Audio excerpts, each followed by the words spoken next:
Bonjour à tous, voici le corrigé des exercices 8 et 9 sur les fonctions linéaires. Alors ces exercices nous parlent de pourcentage d'augmentation et pourcentage de diminution. Alors vous savez depuis quelques années que les pourcentages traduisent une situation de proportionnalité. On vient donc dans ce chapitre de découvrir que des fonctions linéaires traduisaient également des situations de proportionnalité. Donc c'est logique de pouvoir ici lier les deux, pourcentage et fonctions linéaires.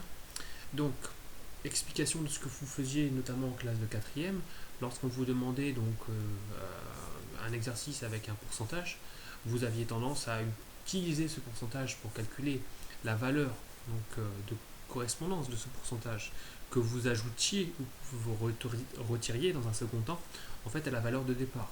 L'avantage ici, c'est qu'on va pouvoir directement passer du prix de départ donc au nouveau prix, alors augmenter ou diminuer, sans avoir à passer par l'étape où on calcule la valeur de l'augmentation et la valeur de la diminution.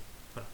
Donc exemple ici avec cet exercice numéro 8, où on nous parle donc d'une augmentation de 12%. Ce que vous faisiez, je rappelle, en quatrième, c'est que vous calculiez ce que représentaient ces 12% et vous veniez les ajouter en fait au prix de départ. Et bien là, grâce au coefficient de fonction linéaire, on va directement pouvoir passer du prix de départ au prix avec augmentation.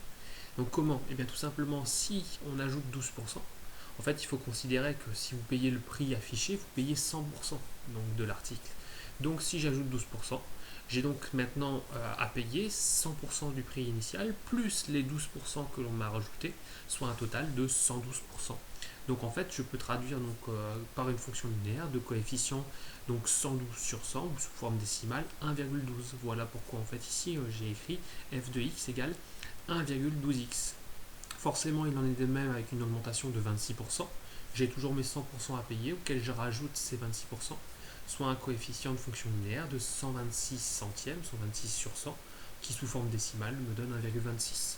Forcément avec un pourcentage de 2%, la logique est la même, 100% plus mes 2%, soit un total à payer de 102%, sous forme décimale 1,02. Voilà en fait comment je passe donc du prix initial, mon antécédent, au prix après augmentation. Tout simplement, je prends mon prix de départ et je le multiplie par 1,02 pour obtenir mon prix à payer après l'augmentation. Voilà. Il en est bien sûr de même avec une diminution. On va toujours partir de ces 100%, donc le prix affiché à payer, mais cette fois-ci, on va retirer un pourcentage de diminution. Donc par exemple, si j'ai une diminution de 17%, j'aurai donc mes 100% moins les 17 à payer, c'est-à-dire qu'il me restera 83% à payer, soit un coefficient de fonction linéaire de 0,83. Même logique avec 23% de diminution et 67% de diminution. Vous partez des 100% à payer et vous retirez donc ce pourcentage de diminution. Donc 120 moins 23 nous donne un total de 77, donc 77% ou sous forme décimale 0,77 et une diminution de 67%, 100 moins 67, ce qui me fait un total de 33% ou sous forme décimale 0,33. Voilà donc pour cet exercice numéro 8. L'exercice numéro 9, donc, il s'agissait de mettre en application en fait, cette logique dans un exercice concret. Donc une montre coûtait 175 € en 2016, son prix est augmenté de 3% en 2017, puis de 4% en 2018. Donc je vais calculer le prix donc, de cette montre en 2017 et en 2018, tout simplement, donc en parlant de fonction linéaire ici. Donc si on me parle d'une augmentation de 3%, c'est-à-dire que je vais payer ma montre au prix habituel, c'est-à-dire la totalité, l'intégralité 100%, auquel je rajoute ces 3%, c'est-à-dire que j'aurai 103% du prix de départ à payer, soit un coefficient de fonction linéaire de 1,03. Voilà pourquoi je multiplie mon prix de départ 175 par 1,03 et j'obtiens un résultat de 180,25 €. Pour l'année suivante, je vais bien sûr repartir de ce prix d'augmentation de 2017 et cette fois-ci un pourcentage de 4% d'augmentation pour 2018.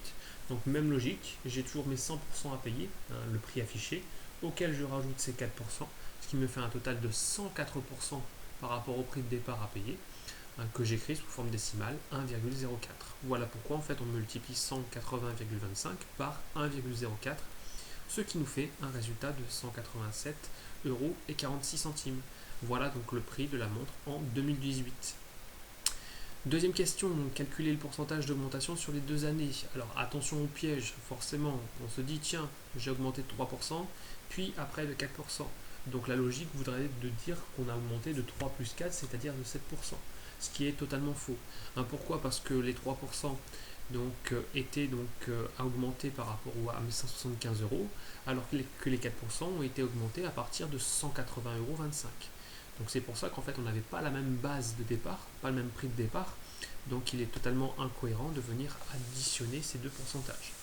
Donc comment faire? Eh bien on parle de fonction linéaire. Fonction linéaire, quel est mon antécédent? 175, le prix en 2016, et quelle est son image?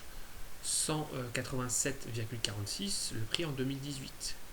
Donc je passe donc de 175 à 187,46 en multipliant par le coefficient de ma fonction linéaire qui est le coefficient de proportionnalité. Comment fait-on pour trouver le coefficient d'une fonction linéaire quand on a un antécédent et son image? Eh bien, comme d'habitude, on divise l'image par l'antécédent. Voilà pourquoi on fait 187,46 divisé par 175 et j'obtiens ce 1,0712.